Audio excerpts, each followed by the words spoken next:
Hello students, I am Dr. Swati Gupta and today I am going to explain supply analysis. अभी तक के आपने जितने भी वीडियो देखे वो कंज्यूमर के बिहेवियर से रिलेटेड थे, लेकिन जब मार्केट में जो कंज्यूमर के द्वारा किसी प्रोडक्ट की डिमांड की जा रही है, उसकी सप्लाई प्रोड्यूसर और फर्म के द्वारा की जाती है, तो मार्केट में प्रोड्यूसर का क्या बिहेवियर होता है वो भी जानना जरूरी है। सबसे पहले हम देखते हैं कि सप्लाई कहते किसे हैं। The supply of goods is the quantity offered for cell in a given market at a given time at various prices. Or we can say supply refers to the quantity of a particular goods that a firm is willing and able to offer for sale at a given price during a specific period of time. तो supply के लिए सबसे पहली चीज quantity of the commodity पहला factor है कि supply के लिए जरूरी है कि मार्केट में उस कमोडिटी की क्वांटिटी अवेलेबल हो। सेकंड, उस क्वांटिटी को सेल करने की विलिंगनेस हो।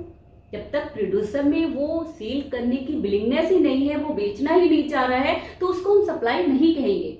तो willingness to sell, then it is related with the price of the good, कि किस प्राइस पर कितनी क्वांटिटी सेल की जा रही है।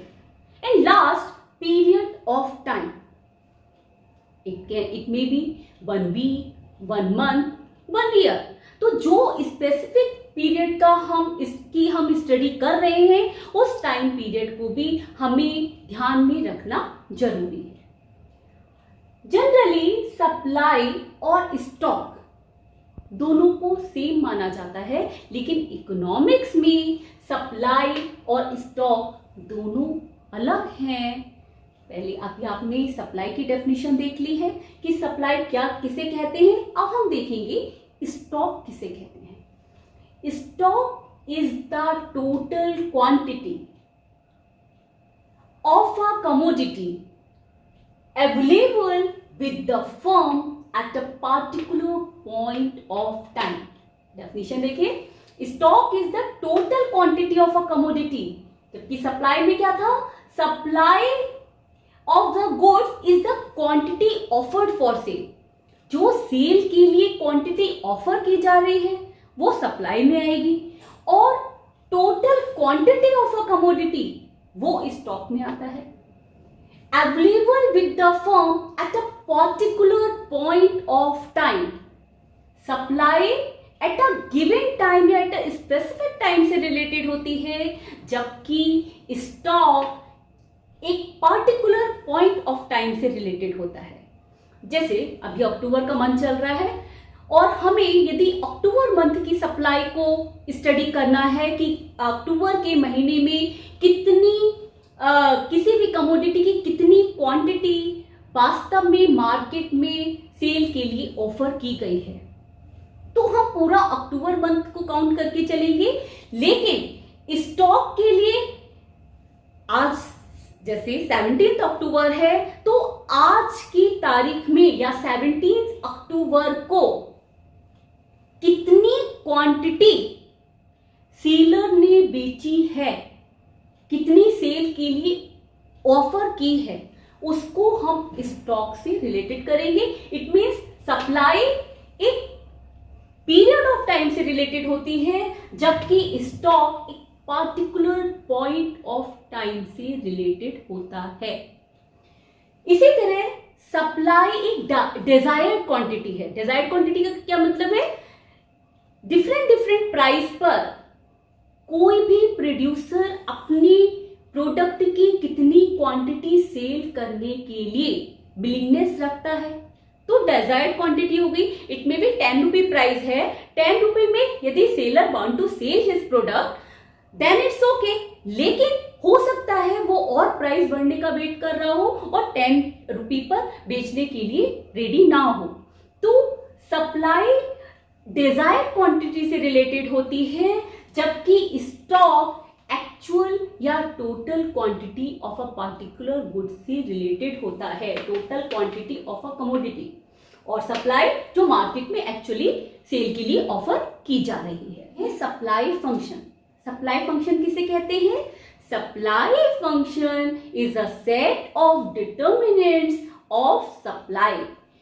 मीन्स सप्लाई को कौन कौन से डिटर्मिनेंट्स अफेक्ट करते हैं उसको हम सप्लाई फंक्शन कहते हैं। सप्लाई फंक्शन को हम कैसे लिखेंगे? S X means supply of X good is equal to function है, किसका फंक्शन है? P F, price of factor inputs. जो प्रोडक्ट को बनाने में प्रोडक्ट्स फैक्टर्स हेल्प कर रहे हैं उनका price, T technology, CP cost of the production, उस प्रोडक्शन को बनाने में कितनी कॉस्ट आ रही है, जीपी गवर्नमेंट पॉलिसी में टैक्सेशन पॉलिसी आ जाती है, सब्सिडी पॉलिसी आ जाती है, तो government policy and N number of firms. ये सब सप्लाई को इन्फ्लुएंस करते हैं। नाउ डिटर्मिनेंट्स ऑफ सप्लाई, अभी आपने सप्लाई फंक्शन पढ़ा था कि supply function is a set of determinants of supply. तो यदि आपको सप्लाई फंक्शन पता है तो आप इजीली डिटर्मिनेंट्स ऑफ सप्लाई को डिस्क्राइब कर सकते हैं। फर्स्ट है नेचुरल फैक्टर्स। नेचुरल फैक्टर्स में क्या आएगा? Climate conditions. यदि क्लाइमेट कंडीशन फेवरेबल है, ये ज्यादातर एग्रीकल्चर में होता है कि यदि क्लाइमेट कंडीशंस फेवरेबल होती हैं तो क्रॉप्स अच्छी होगी, और क्रॉप्स अच्छी हुई तो सिचुएशन में क्या होगा? सप्लाई ज्यादा होगी। इसके विपरीत यदि कभी फ्लड आ गया, कभी सूखा पड़ गया, तो उस सिचुएशन में क्या होगा?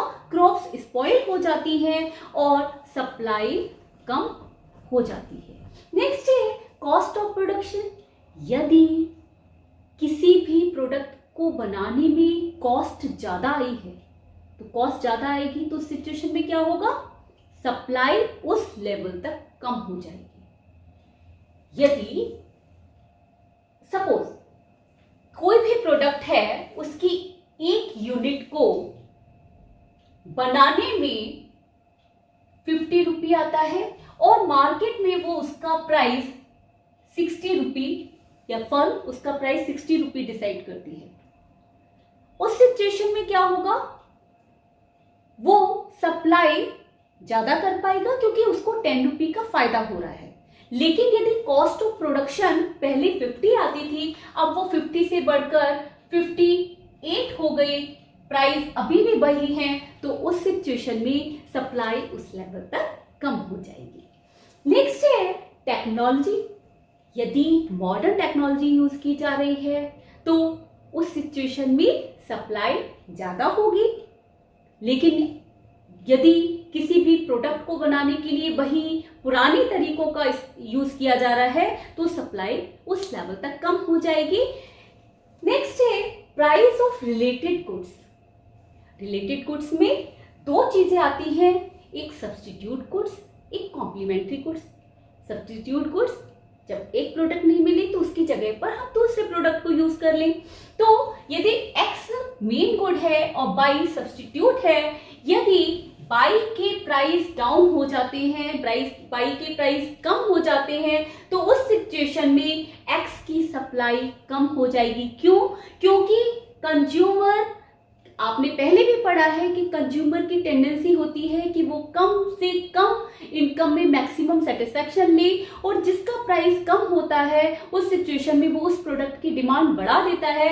तो यदि सब्स्टिट्यूट में बाई का प्राइस कम हो गया है तो बाई की डिमांड बढ़ा देगा और एक्स की डिमांड कम कर देगा, जिसके कारण एक्स की सप्लाई कम हो जाएगी। वहीं यदि हम कॉम्प्लीमेंट्री गुड की बात करें, जैसे पेन के साथ इंक है, तो यदि पेन की सप्लाई बढ़ रही है तो साथ साथ इंक की सप्लाई भी बढ़ेगी। नेक्स्ट है मोनोपोली। यदि मोनोपोली या ओलिगोपोली मार्केट है जहां पर केवल एक या कुछ ही फर्म्स किसी प्रोडक्ट को बना रही हैं, तो उस सिचुएशन में सप्लाई कम होगी। लेकिन यदि परफेक्ट कंपटीशन और इम्परफेक्ट कंपटीशन है जहां पर कंपैरेटिवली बहुत सारी फर्म्स किसी प्रोडक्ट को सेल करती हैं तो वहां पर सप्लाई ज्यादा होगी। नेक्स्ट है गवर्नमेंट पॉलिसी।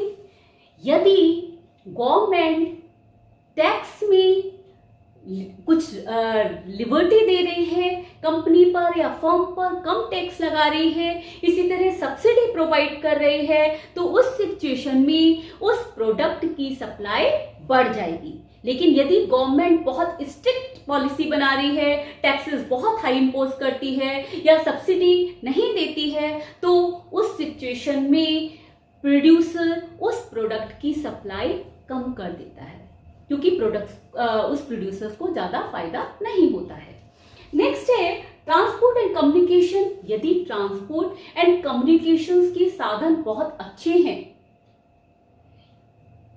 किसी भी प्रोडक्ट की क्वांटिटी को एक प्लेस से दूसरे प्लेस पर इजीली लाया ले जाया जा सकता है, या इजीली आप कम्युनिकेशन के माध्यम से इजीली किसी भी प्रोडक्ट के ऑर्डर को आप ले सकते हो और उसके अकॉर्डिंग उस ऑर्डर की क्वांटिटी को मार्केट में सेल के लिए ऑफर कर सकते हो, तो उस सिचुएशन तक सब मार्केट में सप्लाई ज्यादा होगी। लेकिन यदि ट्रांसपोर्ट और कम्युनिकेशंस के साधन अच्छे नहीं हैं तो सप्लाई कम होगी।